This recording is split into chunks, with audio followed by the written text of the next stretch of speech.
this story is based on a true incident, and this story is from the time when the Second World War was going on. Norway had neutralized itself that it would not fight on any side, but Hitler sitting in German, the raw material was needed for the machines, and this is cast iron. Hitler used to bring his iron from Sweden, and all this raw material used to go to Germany via Norway. But now in German, Hitler's eyes had fallen on a small town named Narvik, because there was a lot of iron in this town. In April 1940, we were in a small Norwegian town, let's see the army, where the Major General tells everyone that everyone's holidays have been cancelled and no one has to go home. Not allowed. But here's a guy named Gunnar. He tells the general that today, it is the son's birthday, so the general tells him to come back by evening. Gunnar's family also lives in Narvik, so he goes to meet his son. Gunnar's wife's name is Ingrid, who works in a hotel. Along with this, she also works as a translator for other people. Gunnar straight from here to his wife goes. He has met his wife after a long time, and she is very happy to meet him. There's another girl here named Bjorg. He tells her that my friend said hi to you. After this, from here he went to his son, whose name is Ole. Today Gunnar's son is 6 years old. Gunnar also meets his dad here. Gunnar would be with his wife at night. These two have met after a long time, so they are intimate. Gunnar says, maybe I'm late, I have to go back to the army. But as soon as he looks outside, explosions begin outside, and he learns that an army unit has gone off to fight. So Gunnar quickly rejoins his troop. They see that the German army in front of them, and the order to fire can be given at any time. But the generals of both the countries talk to each other, so the general decides that the Norwegian army will retreat, and thus the Norwegian army retreats, and the Germans come here and occupy it. But this is a trap of the general. He takes his army from the other side. But meanwhile, some soldiers get scared and decide to return home. These are soldiers from Norway. At the same time, the Germans come inside the hotel and occupy it, in which there is Consul Wasso. But they don't say anything to the local people here.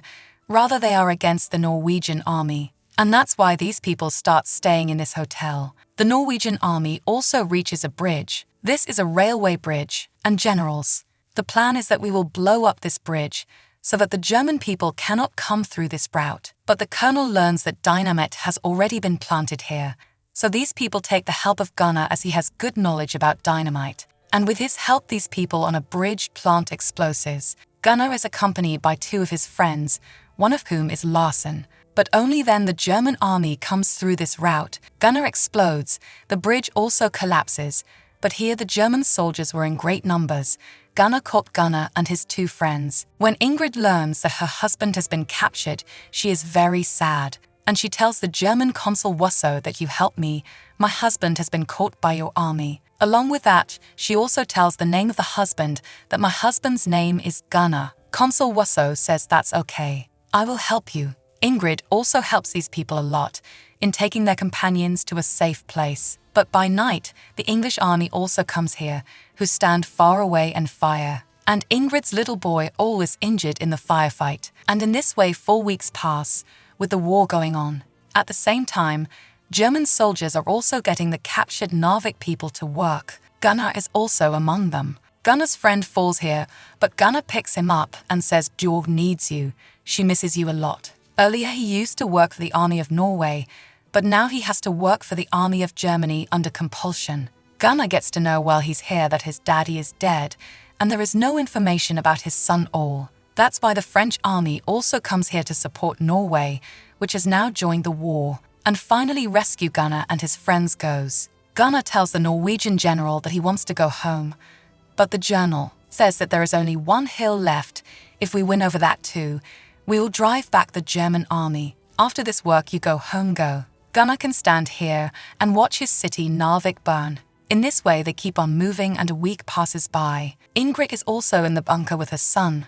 There are other children and people with him, but Ingrid sees that her son has fainted, so she spends the night in her. She goes to the doctor to save her son. But here the German Consul Wasso happens. He says that all our doctors, we are busy in helping the German army, and we cannot help you in this work.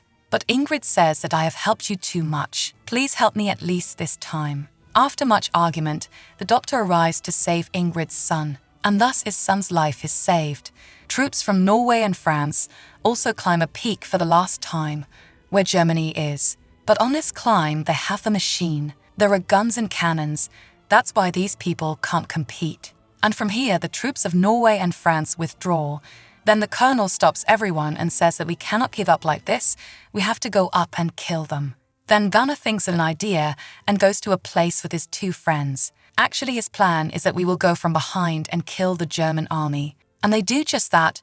German soldiers with machine guns kill them both, and then they go to the cave where the cannon is kept. Here too, by killing the German soldiers, with 1 or 2 grenades, this cannon is also blown away, and in this way he conquered the German army on the top of the mountain. The general is very pleased with Gunnar's work. Norway also repelled Germany in this way and freed Narvik from German occupation. This was Hitler's first defeat. The German army is now going back from the hotel as well, including Consul Wasso. He tells Ingrid to come to Berlin, as well as tells that your husband has died. Ingrid is devastated by this, but here Ingrid has another friend. She tells Ingrid that the people of Norway will not leave you because you have supported Germany, so I want you to run away from here together. She also gives him some money. On 28 May 1940, Gunnar arrives in his hometown where he finds his house in ruins.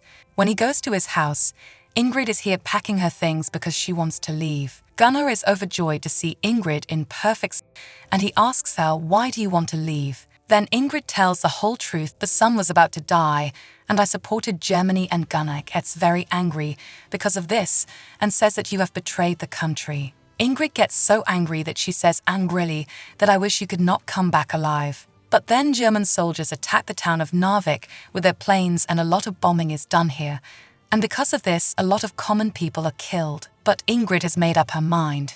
She leaves Narvik and starts leaving here. But Gunnar doesn't go after his wife because he wants to do something for his country. But when Ingrid gets on the ship, Gunnar arrives as he has now changed his mind. Now she spends the rest of her life with Ingrid and her son, wants to spend time with Ole. And thus a brave soldier, after doing a lot for the country, wanted something for his wife. The ship in which these people were sitting reaches safely to another place. But the Germans from behind bombed the city of Narvik so hard that the city of Narvik was completely destroyed. After that we are shown real pictures of the city of Narvik, where no building is left intact, everything has been demolished. But on 8 June 1940, the country of Norway fell alone, and no one came to its aid. Therefore, Norway had to surrender. The Battle of Narvik is considered the longest battle in Norwegian history. And with this, the true story ends here.